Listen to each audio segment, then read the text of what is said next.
పత్రి గారికి ఏమిచ్చి మనం రుణం తీర్చుకోగలం?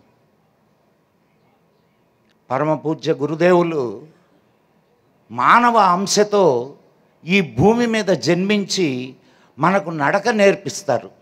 మీకు ఒక అద్భుతమైన విషయాన్ని చెప్తాను. పత్రి గారు చేసినటువంటి గొప్ప విషయం ఏమిటంటే గుహలో ఉన్న ధ్యానాన్ని గృహంలోకి తీసుకొచ్చారు. ఈ చేతులతో ఈ శరీరంతో ఏం తీసుకెళ్ళలేమండి. తీసుకెళ్ళగలిగింది ఇంకొకటి ఉన్నది. ఆ తీసుకెళ్ళగలిగిన దాన్ని మనకు నేర్పించడమే పూజ్య గురువులు పత్రిజీ గారు మనకు నేర్పించారు. ఇది మనం తీసుకెళ్లాల్సింది. సో మోక్ష సాధనకు మొట్టమొదటి మెట్టుని మీకు పత్రిజీ గారు అందించారు. ఆ మెట్ల నడకన మార్గాన్ని చూపించారు. ఇక ఎంత దూరం వెళతారు అనేది మీ శక్తి సామర్థ్యాల మీద ఆధారపడి ఉంటుంది.